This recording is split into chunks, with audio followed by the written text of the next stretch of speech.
당신이 찾던 무서운 이야기 고비의 TV.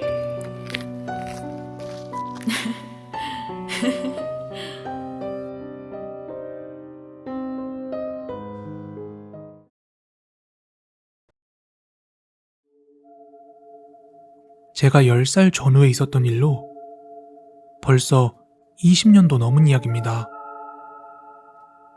귀신 이야기 이런 건 아니고 너무 충격적인 일이라 한번 적어봅니다.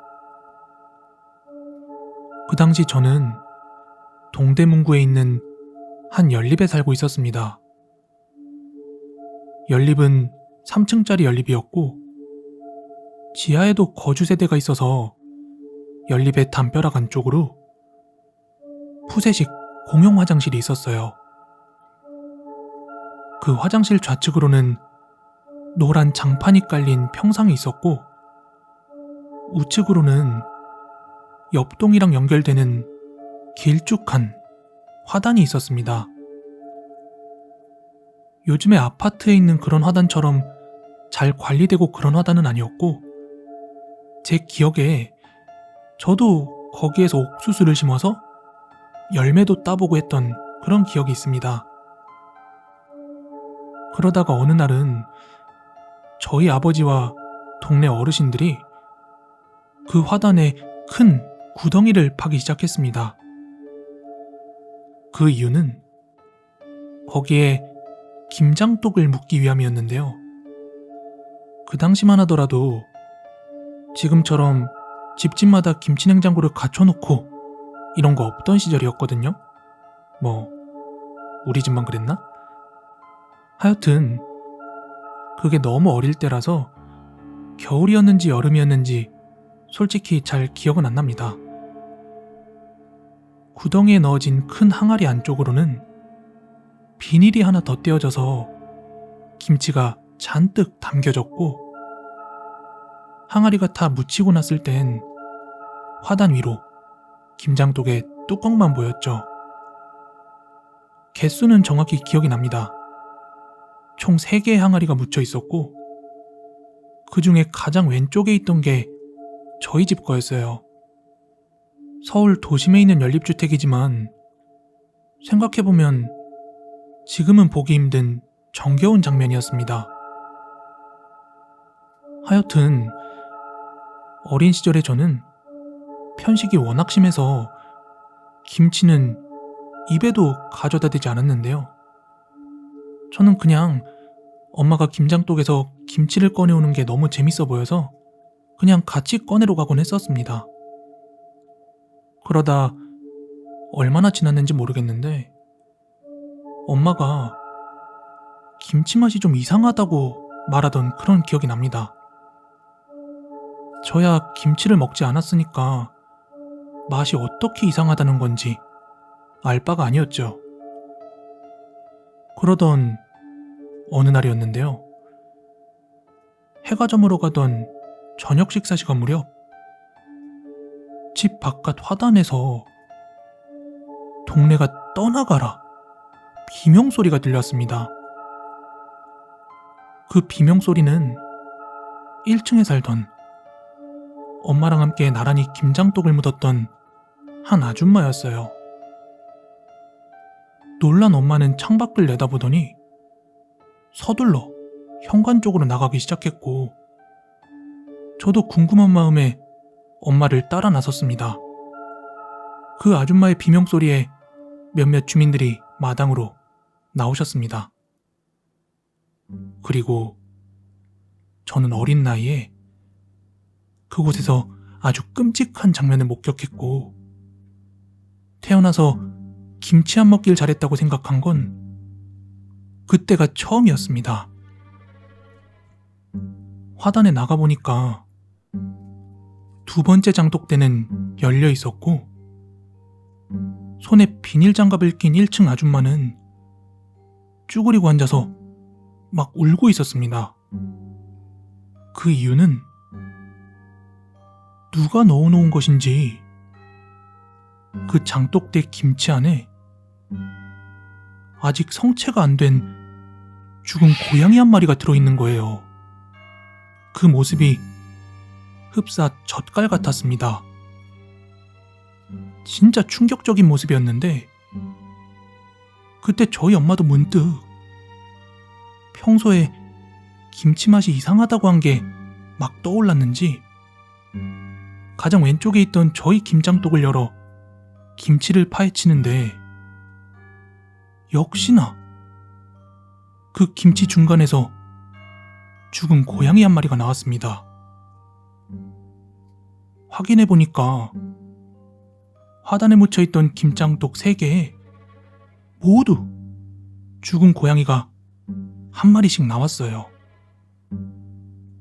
고양이가 뚜껑 열고 스스로 들어갔을 리는 없으니까 이건 분명 사람의 짓이었을 텐데 그 당시엔 건물에 보안 CCTV 이런 거 하나도 없었으니까 누구 짓인지 밝힐 수가 없었죠. 저희 어머니는 출산을 일찍 하신 편이라 저를 23살 때 낳으셨습니다. 그러니까 당시 꼴랑 30대 초반이었을 텐데 그 젊은 나이에 충격이 얼마나 크셨을까요? 고양이를 죽인 것도 모자라 그것을 김장독을 열고 김치를 헤집고 그걸 넣어놓을 정도면 거의 사이코 아닌가요? 근데 그런 사람이 동네에 섞여 살고 있었다는 사실에 게다가 천연덕스럽게 누가 그런 짓을 했대? 하며 연기를 하고 있었을 생각을 하니까 너무나 소름 돋고 끔찍합니다. 저희 어머니께서도 과거의 그 일을 생각하시면 아직까지도 고개를 절레절레 하십니다.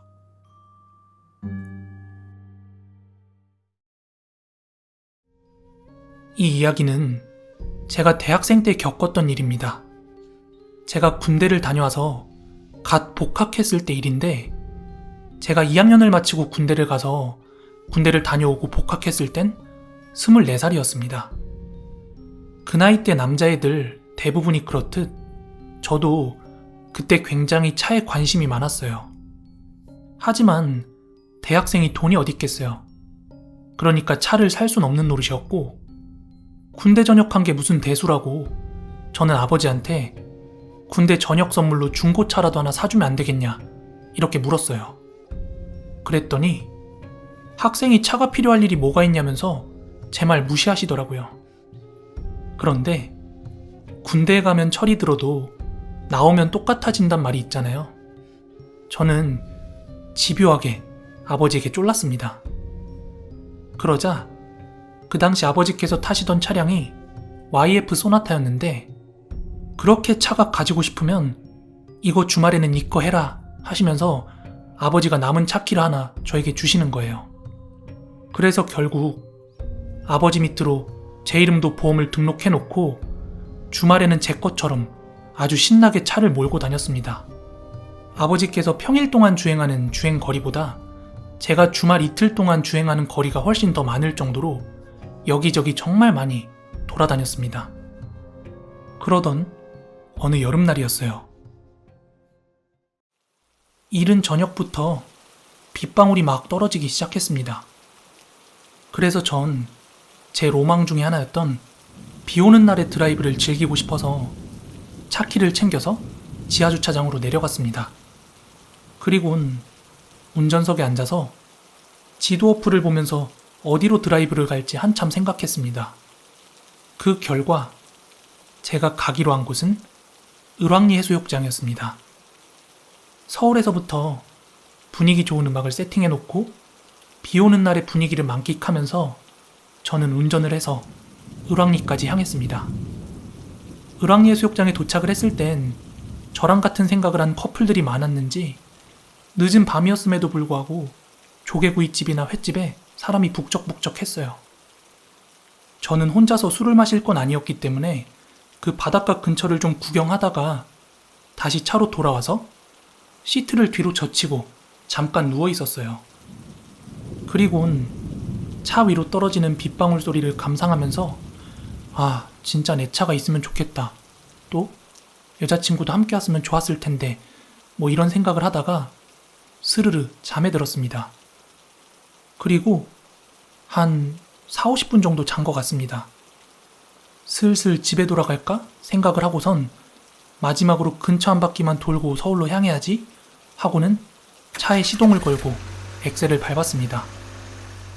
그렇게 해수욕장 인근 동네를 돌다가 왕복 1차로에 진입을 했습니다. 당시 그 왕복 1차로에 제가 가던 방향의 우측으로 인도가 하나 있었거든요. 근데 저 멀리 인도변에서 웬 여자가 손을 흔들며 차를 세우더라고요. 그래서 서서히 속도를 줄이면서 대시보드 너머로 자세히 봤는데 그 여자가 우산도 없이 비를 쫄딱 맞고 팔만 흔들고 있는 거예요. 그래서 그 여자 옆으로 차를 대고 보조석 창문을 내리고 물었어요. 뭐 도와드릴까요? 하면서 보조석 쪽으로 고개를 돌려서 그 창밖을 보는데 저 진짜로 심장이 멎는 줄 알았어요. 그 비에 젖은 여자가 막 사이코처럼 웃으면서 나 좀 인천까지 데려다줘요. 응? 문에 딱 붙어서 이러는데 와, 진짜 그 표정과 말투가 너무 소름 끼쳐서 저는 그게 사람인지 귀신인지가 중요하지 않았어요. 저는 너무 놀라서 죄송합니다 이러고 곧바로 그 자리를 떴습니다. 한동안 심장이 너무 두근거렸어요. 아니, 그 비를 쫄딱 맞고 해맑다 못해 좀 기괴할 정도로 막 그러는데 전혀 차에 태우고 싶지가 않았어요. 보통이라면 그런 경우에 정말 죄송한데 어디까지만 데려다 주시겠어요? 이렇게 말하는 게 정상 아니에요? 아무튼 그 밤중에 너무 진정이 안 돼서 앞만 보고 멍하니 운전을 하고 있었습니다. 그리고 영종대교로 가는 한 방조제길을 달리고 있었는데요. 제 멀리서 차가 한 대 뒤따라오고 있었는데 상향등을 켜고 오는 바람에 막 눈이 부셔가지고 짜증나려던 참이었거든요. 그런데 룸미러를 통해서 들어오던 상향등 빛이 가려지는 느낌이 나서 거울을 올려다보고는 진짜 말 그대로 너무 쇼크를 먹었습니다. 잔뜩 인상을 쓴 그 여자가 뒤쪽 창문에 딱 붙어서 뭐라고 막 소리를 치는데 그때서야 내가 봤던 게 귀신이었구나 하고 깨닫고 미친 듯이 악셀을 밟기 시작했습니다. 저는 한참을 운전하는 동안 그게 아직도 있나 없나 룸미러를 보고 싶었지만 용기가 없어서 차마 보지 못했습니다. 그러다가 좀 밝은 시내 쪽까지 빠져나왔을 때 신호등에 신호대기 걸렸을 때 살짝 올려다 봤는데 다행히 그때는 없더라고요. 그렇게 여차저차 저희 아파트 지하주차장까지 도착을 했는데 뭔가 차 어딘가에 매달려 있을 것 같은 느낌에 내리는 것도 좀 망설였습니다. 어릴 때 TV에서 무서운 거 나오면 불 끄고 이불로 막 후다닥 도망오잖아요. 마치 그 어린아이처럼 저는 차를 대놓고 바로 후다닥 집으로 도망 들어왔습니다. 그리곤 씻지도 않고 뭔가 맥이 풀린 듯 누워있다가 스르르 잠들었습니다.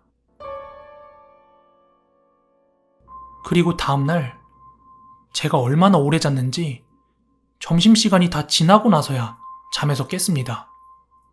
엄마는 밤중에 도대체 어딜 그렇게 돌아다녔길래 점심시간이 지나도록 세상 모르게 자냐 이러시면서 차려진 밥 얼른 먹어라, 다같이 코스트코 가자 이러시는 거예요. 그래서 식탁에 차려진 점심을 뭐 먹는 둥 마는 둥 그렇게 때웠습니다. 그리고 부모님과 저 셋은 코스트코를 가기 위해서 다같이 지하주차장으로 내려갔습니다. 저는 지하주차장에 내려가는 길에 어제 일이 떠올랐는데 이게 너무 소름 돋고 말도 안 되는 거지만 지금은 그래도 부모님도 있고 날도 밝았으니까 괜찮겠지 하고 생각을 했어요. 그렇게 지하주차장에 있는 차로 향하면서 아버지께서는 아빠는 이제 전용 기사 있으니까 운전 안 해도 되지? 하시면서 보조석에 앉으셨고 저는 당연히 운전석에 앉았습니다.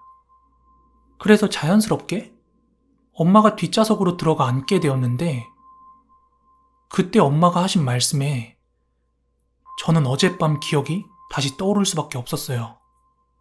코비야, 뒷좌석에 이게 다 뭐니? 어제 누구 태웠니? 어? 무슨 말이야 그게? 이거 봐. 시트에 물이 축축하게 다 젖어 있잖아. 저는 어제 하루 종일 운전을 하면서 뒷좌석 창문을 열었던 적은 맹세컨대 전혀 없었습니다. 저는 왜 그런지 모르겠다며 트렁크에서 세차 타올을 꺼내다 물기를 닦긴 했지만 왠지 어제 제가 봤던 그것이 제가 운전하는 동안 계속 뒷좌석에 앉아 있었다는 생각을 하니까 너무나도 소름이 돋더라고요. 그 여자의 정체는 도대체 뭐였을까요? 물에 빠져 죽은 귀신? 아니면 교통사고로 죽은 귀신? 혹시 제 차에 타고 있다가 자기가 말한 목적지인 인천에서 내려서 갔을까요? 아무튼 100번 양보해서 제가 헛것을 봤다 쳐도 시트에 묻어있던 그 물기는 지금까지도 도저히 이해할 수가 없습니다. 이 괴담은 전라도에 있는 한 모텔에 대한 이야기입니다. 이 모텔은 전라도에서도 번화가가 아니라 되게 외진 곳에 자리를 잡고 있습니다. 그 모텔은 바로 도로가 옆으로 자리를 잡고 있긴 한데 사람이 그렇게 많이 다닐 만한 곳은 전혀 아닙니다. 심지어 지금은 일반 손님은 전혀 받고 있질 않고 달방 손님만 예약으로 받고 있다고 하네요. 아무튼 본론으로 들어가서 이 모텔 주인장이 이 모텔 일을 시작한 지 약 1, 2년 정도 지난 뒤였다고 합니다. 그분은 보통 카운터에서 잠을 주무시곤 하셨는데 카운터 방에 침대랑 업무 보고 CCTV 다 볼 수 있는 컴퓨터까지 있으니까 뭐 잠도 자고 업무도 보고 그랬던 거죠. 그런데 어느 날인가부터 이 모텔 카운터에서 잠을 잘 때면 끔찍한 가위에 시달리기 시작했다고 합니다. 하지만 이 가위 눌림이 하루 건너 하루 이렇게 눌리는 게 아니라 그 카운터에서 자는 날이면 진짜 매일매일 반복적으로 그렇게 눌리게 되었대요. 그러다 보니까 이게 학습이 되어서일까요? 결국 가위에서 풀려나는 방법을 터득했다고 합니다. 그 방법이란 온몸에 힘을 줘서 발버둥 칠 게 아니라 이 손에만 감각을 집중하고 최대한 움직이기 위해서 힘을 준대요. 그러다 보면 어느 순간 손가락 하나씩 움직이기 시작한대요. 그러다 보면은 이 온 전신이 다 가위가 풀린다고 합니다. 그래서 카운터에서 지내는 게 한결 수월해지긴 했는데 뭐 가위에서 풀려나도 사실 찝찝한 기분은 좀 남는다고 하더라고요. 그러던 어느 하루는 평소와는 달리 엄청나게 강하게 가위를 눌렸대요. 그래서 이 손가락을 움직이는 거는 꿈도 꿀 수 없었고요. 온몸을 막 발버둥 쳐봐도 도저히 그 가위에서 벗어날 수가 없더랍니다. 그래서 그 가위에 몸을 맡기고 체념을 하고 있었다고 합니다. 그러다 어느 순간 베개 옆으로 고개가 흐르면서 눈이 떠졌는데 한 여자의 형태가 컴퓨터 앞에 서서 주인장을 쳐다보고 있더라는 겁니다. 근데 이게 전혀 잠결이 아니었대요. 본인 눈으로 직접 봤다고 합니다. 그렇게 귀신의 시각적 실체를 확인한 뒤로는 한동안 그 귀신이 보이지도 그리고 가위에 눌리지도 않았다고 합니다. 그리고 시간이 지나 어느 하루는 사장님께서 모텔 카운터를 보고 계셨다고 합니다. 그 모텔은 카운터가 1층이 아니라 2층에 자리를 잡고 있었는데요. 2층 계단 올라가면 바로 앞에 201호가 있고 그 맞은편으로 카운터가 있었다고 합니다. 아무튼 그날 늦은 저녁이었는데요. 한 남자 손님이 들어오셔서 방을 하나 달라고 하더래요. 그래서 사장님은 카운터 바로 앞에 있는 201호 방을 내줬다고 해요. 그런데 여기가 커플이나 부부가 손잡고 걸어서 왔다 갔다 들르는 그런 모텔이 아니라 차를 끌고 왔다 갔다 하다가 잠깐 와서 눈 붙이고 가는 그런 모텔이에요. 거의 시설은 여관에 좀 더 가까운 것 같아요. 그러다 보니 그날은 201호 말고는 아무 손님도 없이 사장님 혼자 카운터를 지키고 아침까지 있었다고 합니다. 그런데 바로 다음날 아침 201호에서 묵었던 남성 손님이 카운터로 오더니 사장님한테 이렇게 얘기하더래요. 아니, 이 모텔은 한밤중에 뻔히 자고 있을 텐데 왜 여직원을 보내가지고 필요한 거 없냐고 잠을 깨웁니까? 그래서 사장님은 손님한테 정확하게 설명을 했어요. 여기는 어제 나하고 청소 아줌마 둘뿐이 없었다. 이렇게요. 그러자 이 남자 손님이 아니다. 내 두 눈으로 똑똑히 봤다. 어제 한밤중에 자고 있는데 막 노크하면서 깨우길래 문 열고 나갔더니 나한테 뭐 필요한 거 없냐고 묻더라. 그래가지고 필요한 거 없다고 하니까 그대로 가더라. 이렇게 이야기를 하더래요. 근데 이상하잖아요. 어제 청소 아줌마가 거기 갔을 리도 없고 여직원도 없는데 말이죠. 심지어 손님도 없었고요. 그래서 뭔가 낌새가 이상하다고 생각한 사장님께서는 손님을 보내고 나서 저장된 CCTV 화면을 돌려봤다고 합니다. 그런데 복도가 찍힌 그 CCTV 화면엔 여자도 귀신이랄 것도 전혀 찍혀있지 않았다고 합니다. 다만 그 남자 손님의 말도 거짓말이 아니었습니다. 무슨 말이냐고요? 그 감시 카메라 화면엔 한밤중에 갑자기 201호 문이 열리고 복도로 반쯤 몸을 내민 그 남성이 허공에 대고 누군가와 이야기를 하고선 문을 닫고 들어가는 장면이 찍힌 것입니다.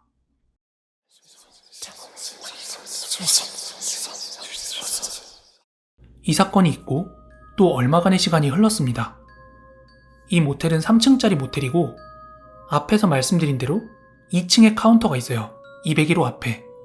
그러다 보니 201호에서 계단 한 층만 올라가면 바로 중앙에 301호가 있습니다.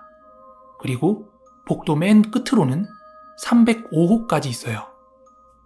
그리고 이 복도 끝에 305호 옆으로 두꺼비 집이 있습니다. 그러던 어느 날 자정이 넘은 새벽 시간이었다고 합니다. 2층 카운터로 손님이 한 분 올라오셔서 방을 달라고 하셨답니다. 그래서 301호 방키를 드리고 한 층만 올라가세요 하고 안내를 해드렸대요. 그런데 손님이 올라가자마자 곧장 다시 내려와서는 방에 불이 안 들어온다고 하더래요. 그래서 사장님이 그럼 어떻게 방을 바꿔드릴까요?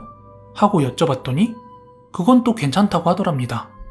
그래서 사장님은 이게 차단기 문제인가 싶어가지고 두꺼비 집을 확인하기 위해서 305호가 있는 3층 복도 끝으로 천천히 걸어가게 됩니다. 그리곤 불이 들어오는지 확인하기 위해서 301호 쪽을 바라보며 차단기를 올리려는데 입구 앞에 서 있던 손님 뒤로 여자가 하나 서 있더랍니다. 너무 놀란 사장님은 두꺼비 집으로 고개를 돌리곤 우선 손님이 계시니까 침착하게 전원을 올렸어요. 그리곤 다시 돌아봤을 땐 그 여자가 사라져 있었답니다. 그래서 혹시 만에 하나 내가 잘못 본 거겠지 싶어서 손님께 죄송하지만 혼자 오셨죠? 하고 물었더니 그 손님께서는 자기는 일행이 없다고 그렇게 말씀을 하셨대요. 그런데 이 M모텔에서 계속해서 귀신이 목격되는 데는 뭔가 이유가 있을 거 아니에요. 그런데 이 원인이 반전인지 뭔진 모르겠지만 사장님도 어느 정도 알고는 계십니다. 사장님이 20년도 더 전부터 그 동네에 살고 계셨는데 처음에 그 동네에 갔을 때는 이 모텔이 당연히 없었겠죠? 그럼 이 모텔 자리가 뭐였냐? 바로 묘지터였다고 합니다. 그리고 그 묘지터는 사장님께서도 다 보셨대요. 묘지터가 있었던 걸.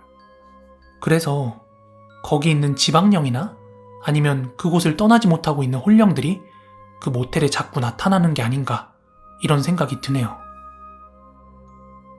사실 저는 이 괴담을 오래전부터 알고 있었어요. 그리고 정확하게 이 모텔의 이름이 뭔지, 위치가 어딘지 이 괴담을 누가 처음 말했는지 이런 거 정보 다 가지고 있거든요. 그래서 제가 예전에 여기로 꼭 한번 괴담 속으로 촬영을 가고 싶었어요. 그런데 제가 앞에서 미리 말씀드렸다시피 지금은 일반 손님 아예 안 받고 달방 손님만 예약만 받고 있더라고요. 그래서 사실 그 사장님께 제가 막 전화를 드렸어요. 근데 죽어도 안 받으시더라고요. 뭐 촉이 있으신가? 그래서 제가 아쉽게도 알면서도 가지 못했던 괴담 스팟 중에 한 곳입니다. 그럼 거기에 지금 달방 잡고 사시는 분들은 아무것도 목격을 못하고 멀쩡하게 잘 살고 있을까요? 좀 궁금하기도 하네요. 제가 유년 시절을 보내던 곳은 전라남도 목포에서 배를 타고 약 1시간 30분 정도를 가면 나오는 다도해 섬들 중에 하나였습니다. 제가 이곳에서 중학교까지 졸업을 했는데요. 제가 초등학교 5학년 때 이맘때쯤이었습니다. 당시 친하게 지내던 친구 녀석과 방학과 함께 멀어지게 되자 친구 녀석이 저를 자기 집으로 초대했습니다. 그래서 그 친구네 동네로 놀러가서 며칠을 놀다 오기로 하고 친구네 동네로 향했습니다. 참고로 섬이지만 그 섬이 아주 커서 친구네 동네로 가려면 몇 시간은 걸어가야 했거든요. 그렇게 방학 기간 동안 친구와 열심히 들과 산과 바다로 놀러 다니다가 하루는 그 친구와 다른 친구하고 바다에서 실컷 놀다가 해가 저물 때쯤 날씨가 선선해지자 총싸움을 하기 위해서 산으로 올라갔고 뭐 이래저래 놀다 보니까 산속 깊은 곳까지 들어가게 되었습니다. 그런데 산속 깊은 곳 평평한 바위 위에 웬 볏집이 있는 것이었습니다. 이 깊은 산 속에 웬 볏집이 있지? 이상하게 생각한 우리는 호기심에 그 볏집을 들춰보자 조금은 누런 천이 있었습니다. 그래서 그것을 조심스레 뜯어보니까 아주 고약한 냄새가 나더라고요. 날도 저물고 냄새도 나고 해서 그냥 가려고 했는데 호기심이 생겨서 도저히 갈 수가 없더군요. 그래서 그것을 조금 더 들춰보니 휴, 이럴 수가. 그 안에서 잡히는 건 하얀색 뼈다귀가 손에 잡히는 것이었습니다. 그리고 좀 더 자세히 보니까 과학책에서나 나올 법한 사람의 뼈다귀들이 그 천 속에 들어있는 것이었습니다. 우리는 너무나 놀라 고함을 치며 다시 그 친구의 집으로 도망가게 되었고 저와 제 친구들은 그날부터 그대로 자리에 누워 있어야만 했어요. 밥도 제대로 먹지 못한 채 그 무더운 여름날 온몸이 부르르르 떨릴 정도로 한기를 느껴야만 했습니다. 밤이든 낮이든 때에는 상관없이 제가 잠에만 들면 웬 허름한 옷에다가 온몸이 상처투성이에 완전 피가 흥건한 괴물 같은 아저씨가 제게 다가와 막 목을 조르는 그런 꿈을 꾸곤 했습니다. 이렇게 변함없이 이틀이 지나자 우리를 걱정하시며 간호해 주시던 친구의 어머니는 결국 우리가 산에 갔던 사실을 알게 되었고 우리 부모님들께서는 저와 친구들을 한 곳에 모아놓고 우리의 머리카락 조금과 손톱 발톱을 조금씩 잘라서 흰색 천으로 만든 어떤 주머니에 넣고 그걸 대문 입구에 몇 시간을 걸어놓으시더니 다시 그 주머니를 들고 산으로 가서 태워버리시는 것이었습니다. 이렇게 하자 시간이 지나서인지 아니면 친구 부모님이 하신 그 이상한 의식 때문인지는 모르겠지만 우리는 조금씩 기운을 차리게 되었고 곧 완전히 건강을 회복할 수 있었습니다. 나중에서야 알게 된 사실이지만 우리가 발견한 것은 초분이라는 것이었고 객지에서 객사를 하거나 몹쓸병 또는 억울하게 죽은 사람을 땅에 바로 묻지 않고 깊은 산속 평평한 바위 위에 올려놓고 위에는 볏짚으로 덮어서 한 3년 정도 지나면 그 시체가 썩고 뼈만 남게 되었을 때 땅에 묻는 그런 풍습이래요. 우리나라 남해안 지방에 예전부터 내려오던 그런 전통 풍습이라고 합니다. 당시 제가 살던 섬에도 이렇게 만든 초분이 약 3개 정도 있다고 했습니다. 저도 그때 처음으로 초분이라는 걸 알게 되었죠. 옛날에 할아버지 때는 섬에서 자주 볼 수 있었지만 제가 초등학생이었던 그 당시에는 현대화가 진행 중이라 섬에서도 잘 보기 힘들었고 대부분 사람이 죽으면 상여에 실어서 산속 땅에 묘지를 만들었거든요. 그런데 친구 어머니의 말씀이 그렇게 죽은 사람을 초분으로 만들어 놓으면 영원히 극락에 가지 못하고 구천을 떠돌게 되는데 우리가 그 영혼을 건드려서 아마 우리를 따라 내려온 것이고 우리의 머리카락과 손발톱을 깎아 매달아 놓은 것은 우리 신체 일부를 잘라 주머니에 담아 매달아 놓으면 귀신이 그걸 우리로 착각해서 그 주머니를 대신 데려가게 하고 우리는 안전하게 남는 것이라고 말씀하셨습니다. 그리고 앞으로는 그런 초분 옆에는 절대 가지 말라고 꾸중을 하셨습니다. 심지어 어른들조차도 초분에 가기를 꺼려하고 그 초분의 볏짚을 1년에 한 번씩 바꿔주기 위해서 가까운 가족 이외에는 절대 접근하지 않는다고 하시더군요. 아울러 다른 섬에서는 시체를 산속 깊은 곳에 우리처럼 바위에 올려놓지 않고 소나무에 매달아 놓는 그런 섬도 있다고 들었습니다. 정말 엽기적이란 것이 바로 이런 것이 아닐지요. 그래서 지금도 전 족발 같은 것을 별로 좋아하지 않습니다. 족발을 먹을 때 나오는 돼지 뼈다귀가 꼭 그때 봤던 뼈다귀들과 되게 비슷하게 생겼기 때문이에요. 어린애였던 초등학교 시절에 겪은 체험담이지만 어른이 된 지금에 와서 생각을 해봐도 소름이 확 끼치는 그런 경험담입니다. 저 코비의 팁이 실제 지인의 제보 사연입니다. 최근에 부산에 있는 일광해수욕장 인근을 지나다가 제 부산 친구에게 들은 이야기입니다. 친구와 함께 차를 타고 해변가를 달리던 도중 갑자기 제게 너 여기 일광해수욕장에 해녀 귀신 나오는 거 알아? 하고 운을 떼더라고요. 당연히 알 리가 없던 저는 얼른 이야기해달라고 막 쫄라댔죠. 그렇게 그 친구 지인의 할머니께서 해주신 이야기라며 막 썰을 풀기 시작했어요. 이 해녀 귀신에 대한 이야기는 실제로 과거 일광에서 해녀 생활하시던 분들이 있죠. 그분들 사이에서 종종 회자되던 이야기라고 하더라고요. 지인의 할머니께서는 오래전에 여기 일광에서 해녀 생활을 하셨다고 합니다. 지금부턴 그냥 할머니라고 할게요. 일광의 넓은 바닷가 중에서도 해산물이 많이 나와서 해녀분들께서 주로 활동하시는 그 포인트가 있었다고 합니다. 그러다 보니 그 부근에서 생활하시는 해녀분들끼리는 모두 얼굴도 이름도 알고 지냈다고 합니다. 듣기로는 분명 7분의 해녀분들이 그 포인트에서 물질을 하셨다고 하는데요. 그분들끼리는 해녀복을 입고 물안경을 쓰고 있어도 서로 누가 누구인지 다 알아볼 수가 있었대요.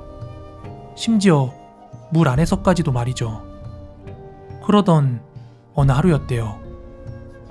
여느 날과 다를 것 없이 매번 나가던 포인트에서 할머니를 포함한 7분의 해녀분들께서 물질을 하고 계셨답니다. 그렇게 한참 물속에서 해산물을 채집하고 계셨는데 멀지 않은 거리에서 어떤 다른 해녀분께서 막 헤엄을 치고 있더랍니다. 그런데 아무리 봐도 평소에 물질을 하던 다른 6분의 모습이 아니더랍니다.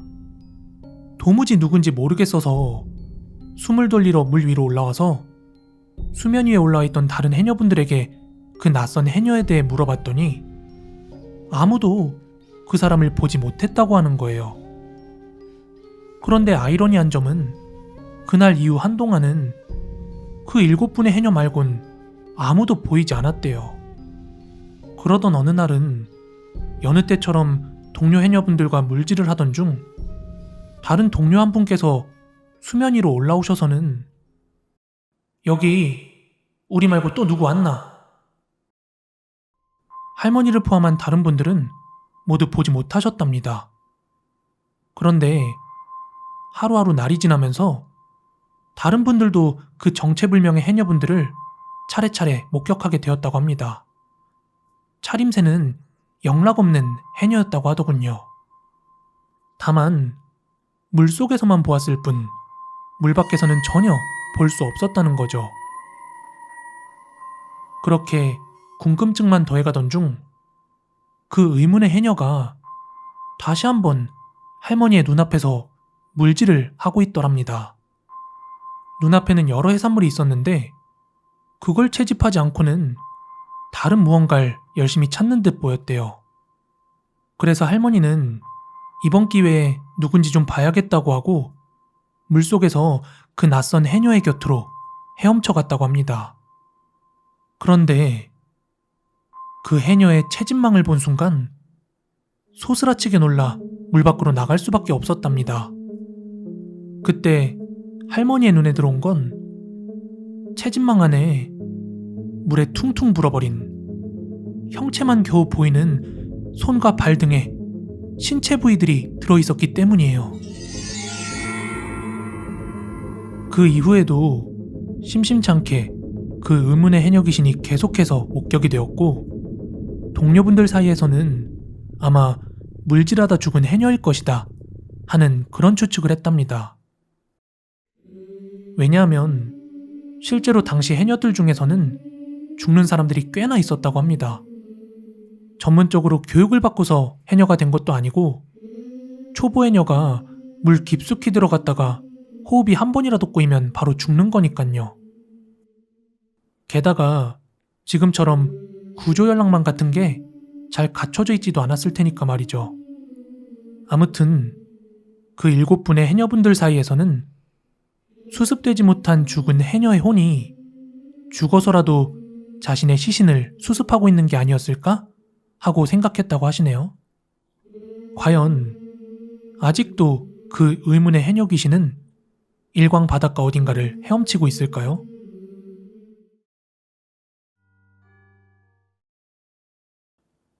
제가 실제로 겪은 이야기를 말씀드릴게요. 저는 대구의 아주 오래된 삼익 뉴타운 아파트라는 곳에 살았었거든요. 그날은 한창 시험 공부를 하다가 늦은 밤 달이 약간 비치는 창밖을 봤는데 하얀 소복을 입은 여자가 공중에 둥둥 떠 있더군요. 저 깜짝 놀라서 꽈당 넘어졌습니다. 그래서 내가 피곤해서 잘못 봤나 하고 다시 한번 창밖을 봤는데 글쎄 이번엔 그 하얀 소복이 마치 공중을 걷듯이 움직이는 거예요. 너무 소름이 쫙 끼쳐서 창문을 닫아버리고 말았습니다. 근데 창문이 덜 닫혔는지 그 창문 틈 사이로 막 바람소리가 누가 우는 것처럼 막 들려서 환장하겠더군요. 그때 마침 집에 아무도 없었기 때문에 급하게 부랴부랴 집에 불이란 불은 다 켰습니다.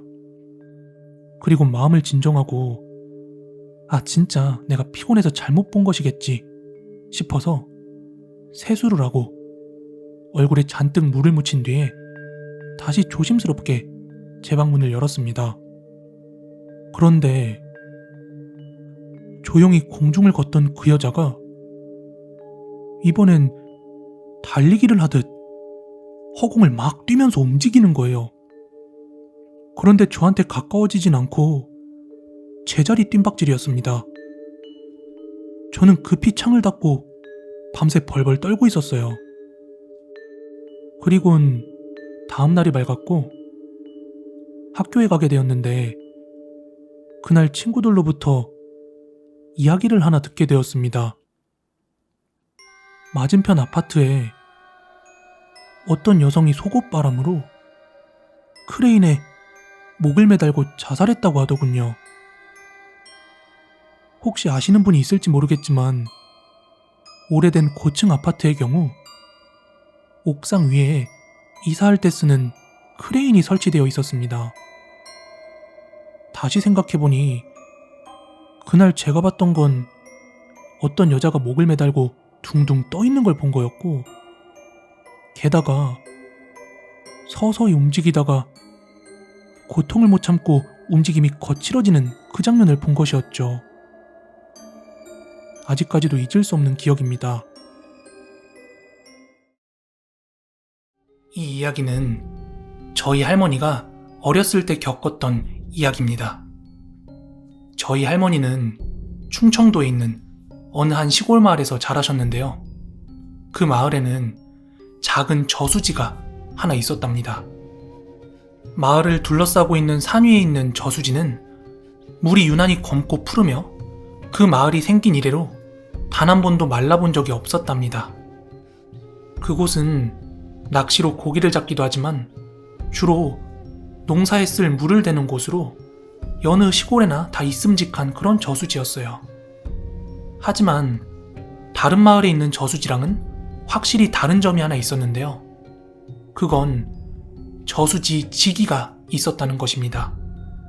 김가성을 가진 아저씨여서 다들 김서방, 김서방 하며 부르던 게 기억이 난다고 하네요. 훔쳐갈 것도 없는 저수지를 왜 지키고 있어야 하는지 이상할 법도 한데요. 그 저수지는 사람이 꼭 지키고 있어야 할 이유가 있었답니다. 그 마을에 언제부터 저수지 지기가 있었는지는 모른답니다. 저수지 지키는 일을 맡은 이는 1년 내내 아무것도 하지 않고 저수지만 지키고 있는데도 마을 사람들이 먹을 거며 입을 것이며 돌아가면서 그렇게 챙겨주는 것이 일종의 규칙이었다고 합니다. 할머니가 기억하는 김서방은 마을에 작고 남루하지만 살림집도 있었고 처자식도 있었다고 해요. 하지만 저수지지기 김서방은 거의 대부분을 그 저수지 초입에 마련된 작은 움막 같은 집에서 생활을 해야만 했대요. 그런데 자기 생일날에도 저수지를 지키며 거기서 자던 김서방이 꼭 마을로 내려와서 자는 날이 있었답니다. 그런 날은 움막에 들어와 자려고 누우면 밖에서 김서방, 김서방 이렇게 자기를 부르는 소리가 들린답니다. 그래서 처음엔 밖으로도 나가봤지만 어둠 속엔 역시나 아무도 없었고 또 잠이 들까 말까 할 때쯤 김서방, 김서방 나왔어, 좀 나와봐 하는 소리가 들린답니다. 그러기를 몇 번을 반복하다가는 완전히 밤잠을 설쳐버리고 다음 날이 돼서 대낮에 병든 닭처럼 꾸벅꾸벅 졸고 있으면 얼마나 미칠 노릇이었겠어요. 하지만 단순히 잠을 설치는 게 문제가 아니었습니다. 그런 일이 있고 나면 꼭 얼마 안 가서 어디서 어떻게 빠져 죽었는지 꼭 물에 빠져 죽은 사람이 한 사람씩 떠오른다는 겁니다. 그렇게 빠져 죽은 사람은 헤엄치고 놀던 동네 어린 애들부터 생전 보지도 못한 신원 미상의 사람들까지 정말 다양했답니다. 그래서 나중에 사연을 들어보면 그곳에 연고가 있는 것도 아닌데 어떻게 거기에 저수지가 있는 걸 알고 와서 빠졌는지 참 그런 케이스들이 많았다고 합니다. 처음에야 귀신이 불러대는 밤이 지나고 나면 자기가 못 보는 사이에 누가 와서 저수지물에 빠지지 않도록 되게 긴장해서 그 주위를 돌고 지켜보고 했는데 그게 도저히 막을 수가 없더랍니다. 예를 들어, 야, 오늘은 정말 집중해서 잘 지켰다 싶으면 어디서 몇 년 전에 빠져 죽은 시체라도 꼭 떠오르곤 해서 흉한 꼴 보는 걸 면할 수가 없었대요. 그러다 보니 차라리 귀신이 불러대서 잠도 제대로 못 잘 바엔 마을로 내려가서 제대로 잠을 푹 자고 그 다음날 낮에 기력을 뺏기지 않은 상태에서 제대로 저수지를 지켜야겠다 하고 생각을 바꿔 먹었다는 겁니다. 하도 물에 빠진 시체들을 많이 보고 또 건져내다 보니까 이 정신이 피폐해질 만도 한데 그런 생각을 했다고 합니다. 그런 김서방의 이야기를 할머니뿐만 아니라 동네 꼬맹이들은 그저 옛날 이야기처럼 재미지게만 듣고 있었다고 합니다. 그러던 어느 날 동네에 아주 큰 잔치가 있었다고 합니다. 그 동네에서 가장 부자였던 한 영감님의 첫 손주의 돌잔치였다고 합니다. 금이야, 오기야 키운 외아들이 새색시를 맞이하자마자 아들을 순풍 낳았고 그 손주가 별 잔병치레도 없이 건강하게 돌을 맞으니 그 집 영감님이 너무 기분이 좋아서 이거 마을 사람들한테 함께 베풀어야겠다 하고는 잔치를 여신 거래요. 그래서 동네 사람들이 오랜만에 고기며 술이며 배불리 먹고 즐기고 있을 때였다고 합니다. 할머니도 부모님을 따라 잔치집에 와서 애기도 보고 맛있는 떡과 전도 먹으면서 재밌게 놀고 있었다고 해요. 그런데 잔치마당 한 구석에 김서방이 앉아 마을 사람들과 같이 술을 먹고 있는 게 보이더랍니다. 왜 이 시간에 저수지는 안 지키고 여기 있지? 싶었답니다.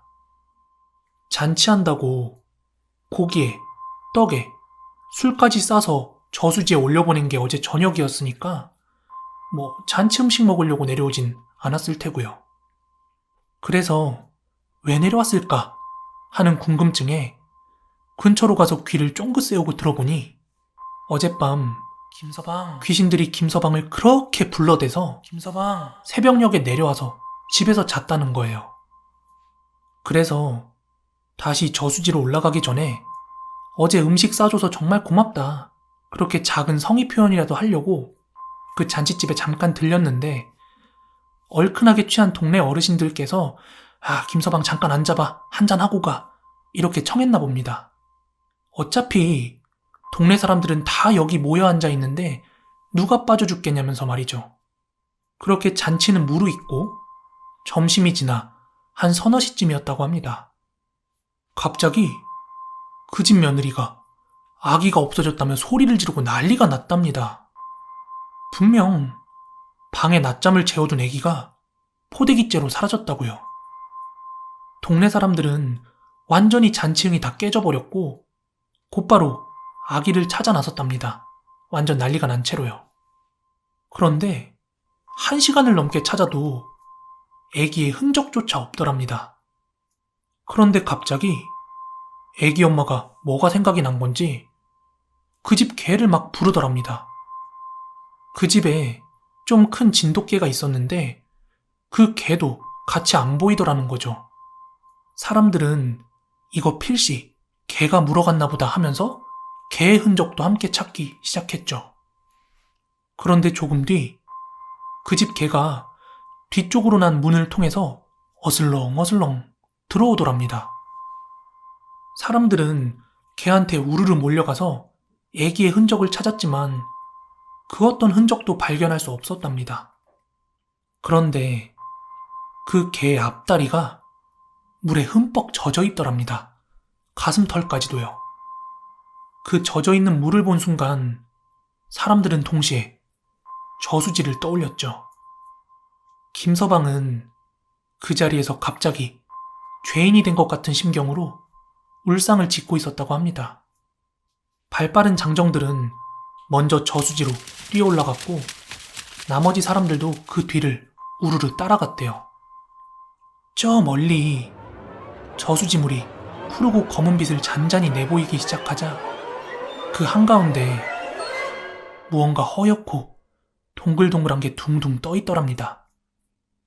가까이 가기도 전에 사람들은 그게 뭔지 짐작할 수가 있었다죠.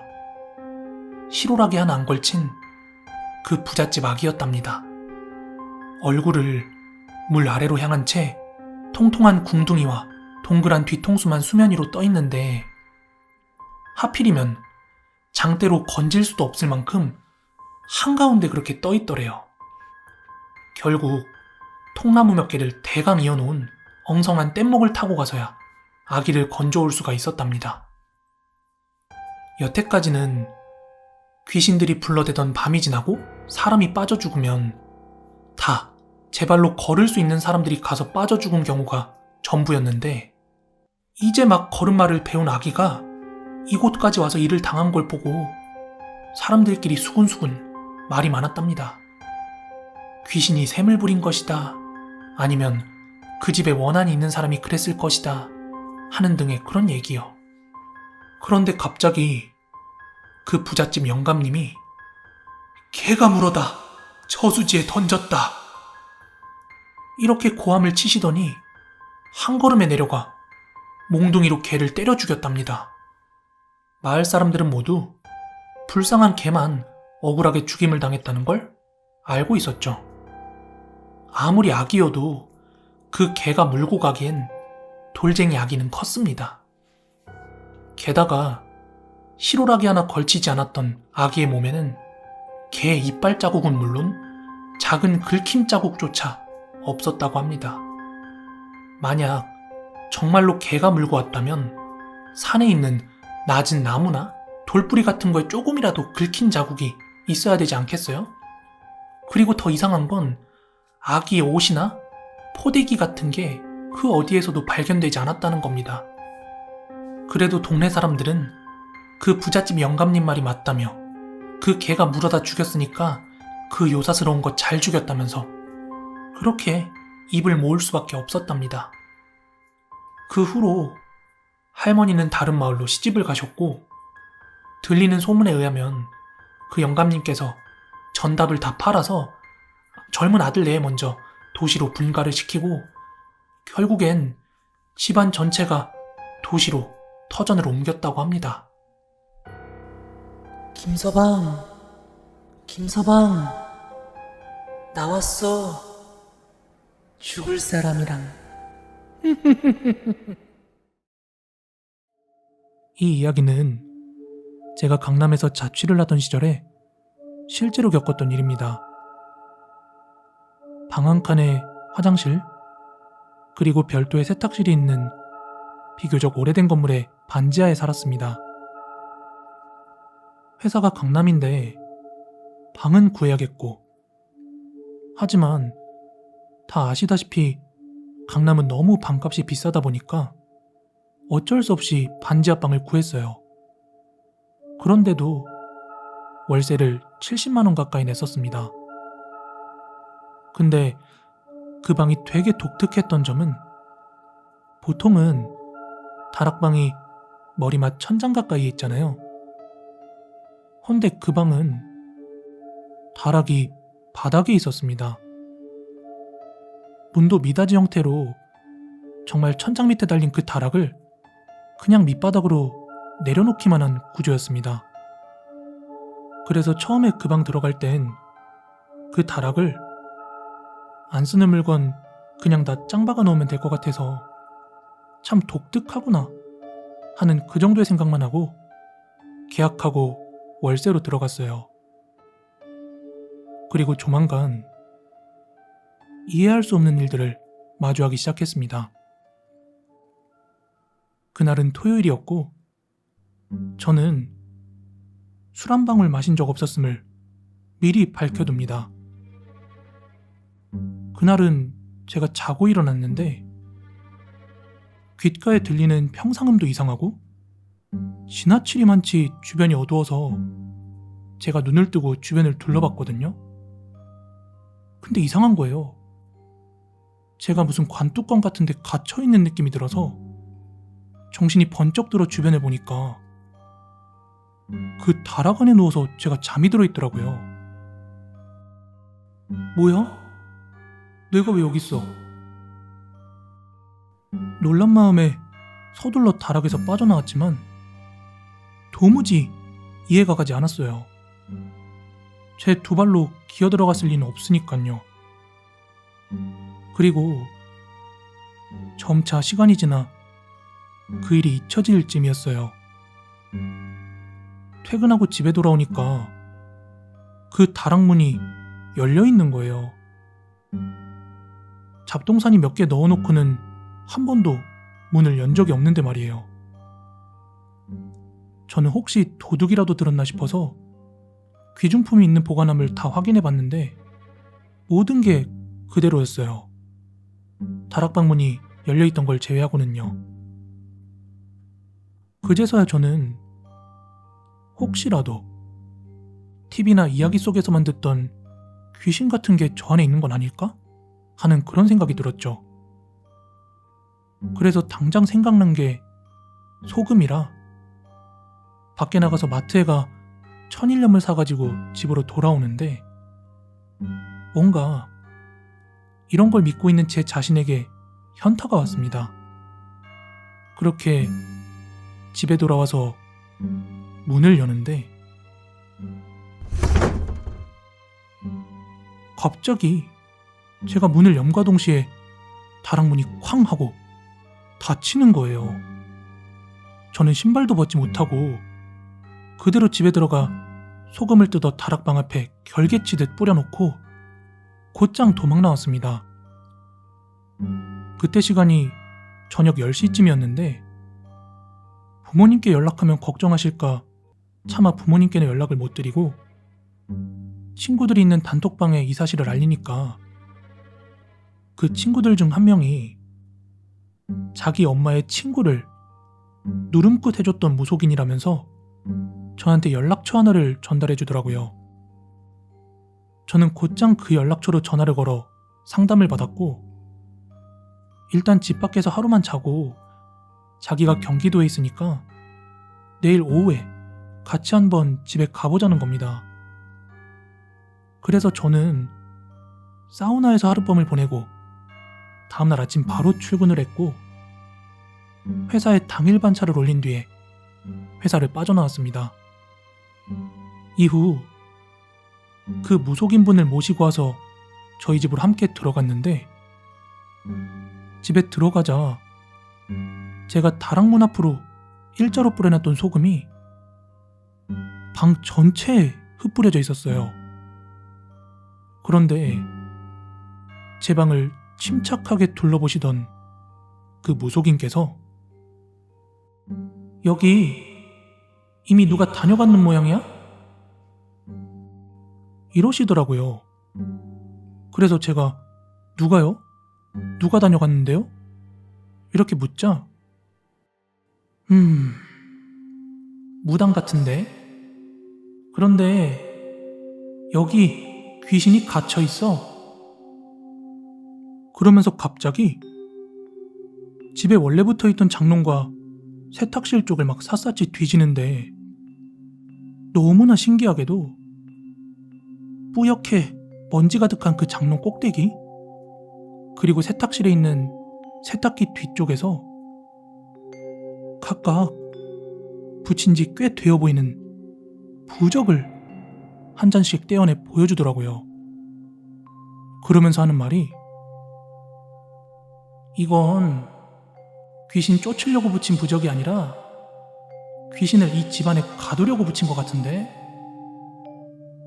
이러시면서 제 방이 반지하치고는 제법 햇살이 잘 드는 집이라 적에 음기찾아 다락방으로 들어갔다가 어두워지면 다시 나오고 그렇게 들락날락 했던 것 같대요. 저 귀신놈은 그냥 잡기야. 근데 저놈 가둘 때 여기 살던 놈이 무당인지 뭔지 사연은 모르겠다만 봉인부를 가져다 놓으니 저게 나갈 수나 있겠어? 이후 무속인 분께서는 저 잡기는 오늘 밤 사이 알아서 집 밖으로 빠져나갈 거니까 내일 해 뜨고 돌아오면 괜찮아질 거라고 하셨고 그분 말대로 그 이후론 아무 일도 없고 괜시리 반지하집인데도 포근함이 느껴질 정도였어요. 그리고 저희 건물에서 자주 뵙던 한 아주머니가 계셔서 자주 인사를 하다가 친해지게 되었는데 그분과 이런저런 이야기를 하다가 충격적인 사실을 하나 전해 듣게 되었습니다. 그게 뭐였냐면 한 3, 4년쯤 됐지? 총각 살던 방에 웬 아줌마 하나가 들어와 살았어. 나이도 먹을 만치 먹은 아줌마가 그렇게 혼자 사니까 이혼녀인가 뭔가 싶었지. 맨날 이 사람 저 사람 들락날락거리니까. 그런데 알고 보니까 그 아줌마가 거기에 신당을 차렸지 뭐야.